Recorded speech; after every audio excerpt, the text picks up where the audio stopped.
So the problem with most salespeople is that they're always selling. And let's face it, everybody hates being sold to. This is a big turnoff for most customers because they feel like the salesperson is trying to push them to do something that they want them to do versus helping me as the customer figure out what's best for me.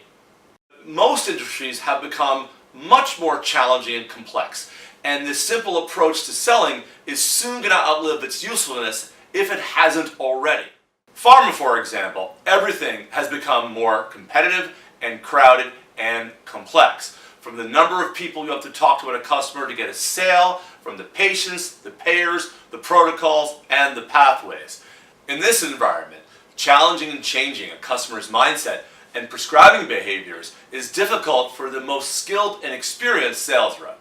For example, the traditional pharma selling approach where you ask a few softball questions to deliver the marketing message and ask for the business.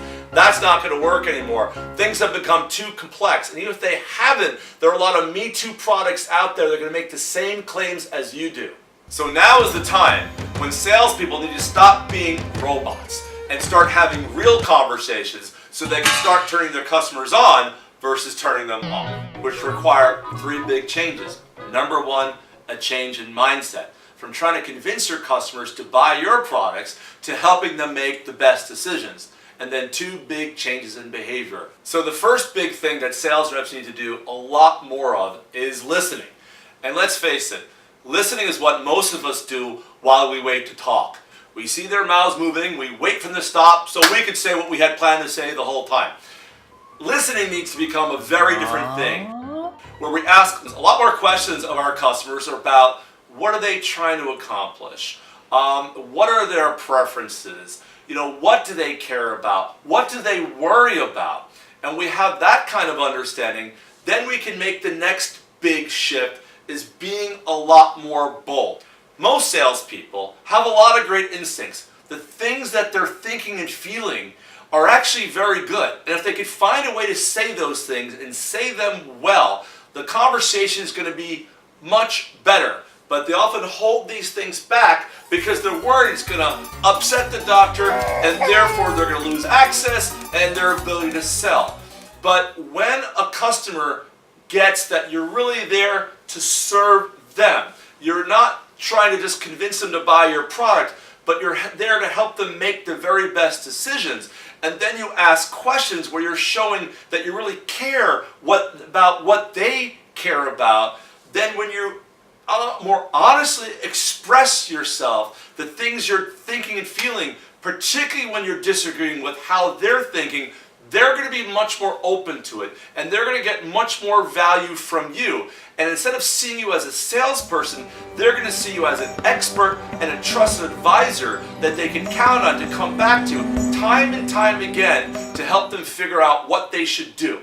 So let me give you a very typical example from pharma. You had a sales rep who was struggling with a particular high volume customer. She could see that over a 6-month period, she was losing share with that customer, and the customer was moving patients off of her product to a competitor's product.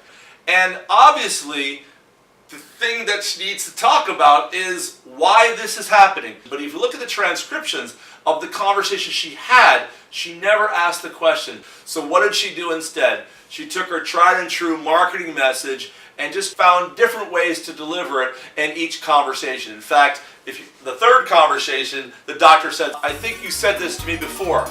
So her very attempt to not upset the doctor ensured she ended up upsetting the doctor. And then we worked together, and she realized that she was having problems with this doctor because of her approach. And then she exhibited the courage to ask that really important question. Why have you, despite your great experience with our product over the last couple of years, suddenly you're moving patients off of our product to our competitor's product?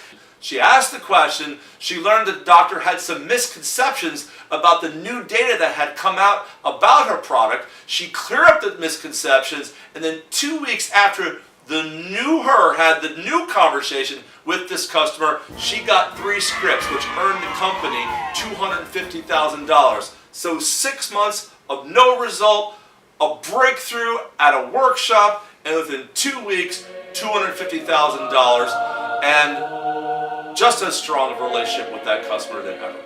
In a nutshell, salespeople need to stop selling and start having real conversations with their customers. If you make this shift and you learn how to do it well, I can promise 3 things. Number 1, your relationship with your customers will be transformed. They will see you as a trusted advisor and an expert. Number 2, this will separate you from the pack of all the other salespeople because you'll be the one that they trust. And number 3, this will ultimately lead to, paradoxically, to more sales because they'll be much more open to thinking about what you have to offer and reasoning with you. And if you do have excellent products and services, this trusted advisor relationship and the combination of excellent products and services is truly unbeatable. Thanks for listening, and I'll see you next time.